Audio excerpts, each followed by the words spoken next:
امام حسین علیہ السلام کا کریم خالق مجھے اور آپ کو دنیا کی مصیبتوں اور قیامت کی گرمی کی شدت سے ہمیشہ محفوظ و مامون ہے۔ سامعین گرامی قدر، اللہ نے پورے سال کے اندر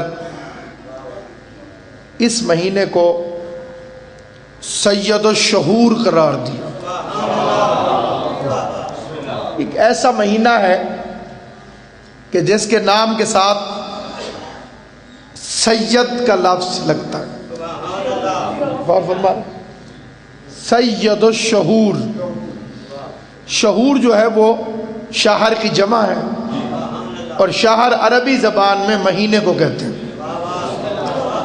ایک لفظ لگ گیا ہے اس کے ساتھ، یعنی سید۔ اب کسی کی جرات نہیں کہ وہ یہ کہے کہ شوال اور رمضان برابر ہے، حالانکہ بنایا ہوا وہ بھی اللہ کا مہینہ ہے، بنایا اسے بھی خدا نے ہے، اس کے دن کوئی ساتھ نہیں ہو جاتے، لیکن کیونکہ سید ہے لہذا سارے سال کے ہر مہینے کا سردار ہے۔ میں پوچھنا یہ چاہتا ہوں کہ جب سید ہے رمضان، تو کوئی اور مہینہ اللہ کا اپنا مہینہ ہو کے رمضان کی برابری نہیں کر سکتا، تو مکہ مدینے کے چرواہے حیدر کرار کا مقابلہ کیسے کرتے ہیں؟ غور فرما رہے ہیں یا نہیں فرما؟ میں بڑی توجہ چاہتا ہوں، یہ فکر عرض کرنا چاہتا ہوں۔ اس مہینے کی عزت اور عظمت کے لیے خدا بند کریم نے جو لفظ استعمال کیا وہ ہے سید۔ ایک مل کے صلوات پڑھ لیں بلند آواز سے، محمد محمد قبلہ کعبہ مخدوم نزاکت حسین شاہ صاحب، خدا ان کے سفر کو اپنی بارگاہ میں شرف قبولیت عطا فرمائے۔ طویل سفر کر کے ذکر حسین میں سید زادہ تشریف فرمائے۔ میں بڑی توجہ چاہتے ہوئے یہ فکر عرض کرنا چاہتا ہوں کہ ہمارے معاشرے کے اندر ایک بات ہمیشہ یاد رکھیں کہ جو آپ کو گمراہ کرنا چاہتا ہے وہ براہ راست کبھی بد عقیدگی کی دعوت نہیں دیتا۔ ایسی جرت معاشرے میں ابھی پیدا نہیں ہوئی کہ براہ راست گناہ کی طرف آمادگی کرائی جائے۔ شیطان کا بھی ایک طریقہ واردات ہے، اور وہ اپنے طریقے کے تحت عمل کرتا ہے۔ بڑی توجہ چاہتا ہوں، اس کا ایک طریقہ واردات ہے، اور وہ بڑے منصوبے کے ساتھ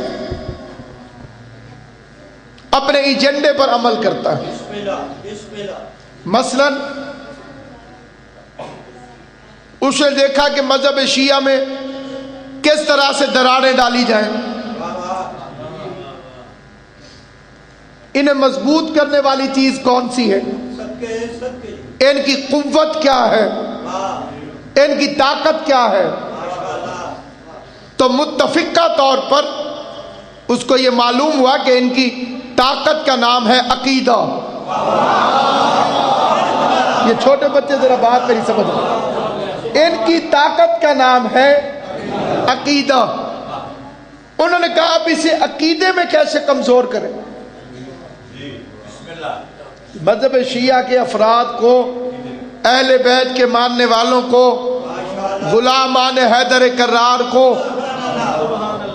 جب تک ان کے پاس عقیدہ رہے گا یہ کمزور ہو نہیں سکتے۔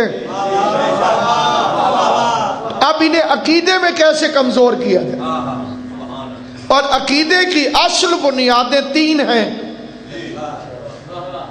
ولایت علی،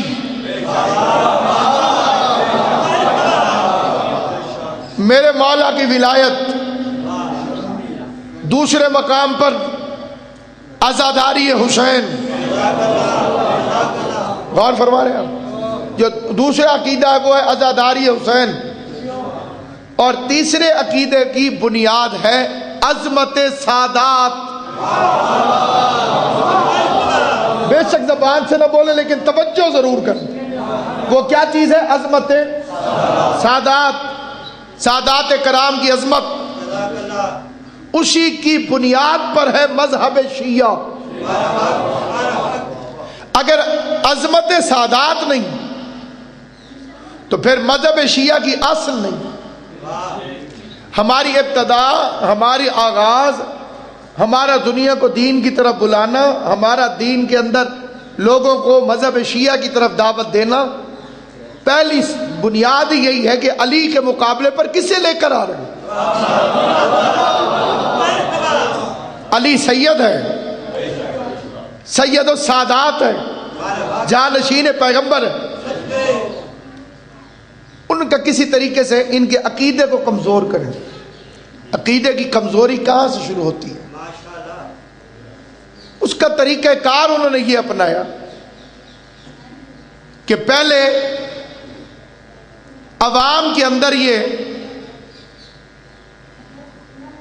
جھوٹی خبر اور برا عقیدہ چھوڑ دو کہ یہ جو اس زمانے کے سید ہیں یہ ہمارے جیسے ہیں. بڑی توجہ کہ جو اس زمانے کے سید ہیں وہ یہ ہمارے جیسے ہیں. اس کے اندر پہلا فکرہ یہی کہا جاتا ہے جی ان کے اعمال دیکھیں جی، سید ایسے کرتے ہیں جی جیسے یہ کرتے ہیں. پہلا سوال میرا یہ ہے کہ اللہ نے آپ کو کسی کے اعمال تولنے والا جج کب سے مقرر فرمایا؟ سب سے پہلی غلطی انسان سے یہی ہوتی ہے کہ یہ کسی دوسرے کے متعلق فیصلہ کرنے میں بڑی جلدی کرتا ہے. جی وہ تو فلاں آدمی تو وہ تو جی بالکل جی کافر ہے جی، وہ تو جہنمی ہے جی، اس کے اعمال دیکھیں جی اس کے اعمال کیا ہیں. تو فیصلہ جو خدا نے کرنا ہے اسے بندوں کو کرنے کی کیا ضرورت ہے؟ یہ فیصلہ تو خدا کرنے والا ہے. نہ جانے اس کریم کو تو ہے کہ وہ پسند. جو فیصلہ اللہ کے ذمے ہے اسے بندوں کو نہیں کرنا چاہیے. نہیں معلوم ہو سکتا ہے کہ اسے نمازی کی نماز قبول نہ ہو، وہ لوگوں کے سامنے سجدے کر رہا ہے اور آپ سمجھیں کہ جناب یہ تو بڑا نمازی ہے. اب یہ فیصلہ تو خدا کرے گا کہ اسے اس کی نماز قبول ہے بھی کہ نہیں. سر نہیں ہلانا، بولنا سب. ایک بندہ بظاہر دنیا کے سامنے روزہ رکھے ہوئے، ایک بندے نے روزہ نہیں رکھا ہوا. اب بظاہر، بیٹے چپ کر کے سن، اب بظاہر تو دنیا والے اس مقام پر یہی فیصلہ کریں گے کہ اس بندے نے روزہ رکھا ہوا ہے وہ بڑا نیک ہے.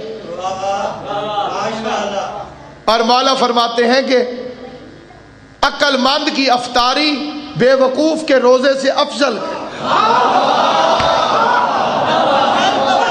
غور فرمائے یا نہیں فرمائے؟ نہیں، بات سمجھ نہیں آ سکی. بات عقل مند اگر کھا پی رہا ہو اور بے وقوف روزہ رکھ کے بیٹھا ہو، امام فرماتے ہیں کہ وہ عقل مند اس روزے دار سے افضل. کیوں؟ بے اللہ نے فرمایا کہ مریض روزہ نہ رکھے. یہ قرآن مجید کی آیت ہے. اور اگر کوئی بندہ ضد پہ اڑ جائے جی میں مرتا مر کیوں نہ جاؤں، میں تو ضرور روزہ رکھوں گا، یہ ضد ہے نا کہ جی چاہے مجھے کچھ ہو جائے بے شک میں مر کیوں نہ جاؤں میں ضرور روزہ رکھوں. تو یہ بے وقوفی ہے، کیونکہ عبادت تکلیف کا نام نہیں، اس کی اطاعت کا نام. بس آل محمد آپ کو سلامت ہو. عبادت اپنے آپ کو مشقت میں ڈالنے کا نام نہیں. کوئی بندہ یہ سوچے جی میں تکلیف میں پڑ جاؤں گا تو اللہ راضی ہو جائے گا. عبادت تو اطاعت کا نام ہے. وہ کہے رکھو تو رکھو، وہ کہے نہ رکھو تب نہ رکھنا عبادت ہے. میری بات سمجھ میں آئی؟ خدا نے فرمایا کہ دو بندے روزہ نہ رکھیں، مرضا او علی سفر.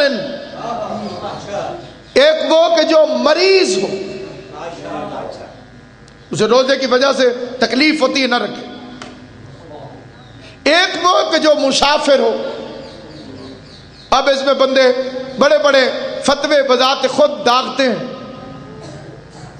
اور اس کے اندر یہ فکرے کہتے ہیں کہ جناب وہ اس زمانے کے سفر تھے، وہ ریتوں میں سفر ہوتے تھے، وہ ڈاچیوں میں سفر ہوتے تھے۔ اب تو بڑی آسانیاں ہیں، بے شک آسانیاں ہیں، لیکن جس نے دین بنایا ہے، جو دین کا مالک ہے، جس کی وجہ سے دین ہے، جب وہ کہہ رہا ہے کہ مریض نہ رکھے، مسافر نہ رکھے، سفر میں نماز آدھی پڑھے، یہ شریعت فرما رہی، اور بندہ تول جائے نہیں جی میں نے روزہ نہ رکھا تو بندے کہیں گے یہ تو بے ایمان ہے، روزہ ہی نہیں رکھتا، اس کا مطلب تو نے بندوں کی عبادت کی۔ اللہ کی عبادت کا تقاضا تو یہ ہے کہ جب وہ کہے رکھ تب رکھ، جب خدا کہے کہ نہ رکھ اس وقت نہ رکھ۔ صبح کی نماز کی کتنی رکعتیں واجب ہیں؟ 2، اور میں خوش ہو کے 4 پڑھ دوں، اور کوئی سمجھدار آدمی مجھے ٹوکے اور سمجھائے کہ جناب 4 رکعت نہ پڑھیں، اور میں آگے سے لڑ کے کہوں جی ہے تو قرآن، میں نے کون سی گالیاں نکالی ہیں؟ میں نے کی تو عبادت ہے، میں نے کیا تو اللہ کا ذکر ہے، میں نے پڑھی تو سورہ الحمد ہے، میں نے پڑھی تو سورہ قل هو اللہ ہے، میں نے پڑھا تو سبحان ربی الاعلی و بحمدہ، سبحان ربی العظیم و بحمدہ، اللہ کا ذکر کرتا رہوں۔ جواب آئے گا خاموش، اللہ نے حکم دیا ہے 2 رکعت پڑھ، تو نے اپنی مرضی سے 4 رکعت پڑھی ہیں۔ 2 رکعت پڑھنا اطاعت ہے، 4 رکعت پڑھنا بغاوت ہے۔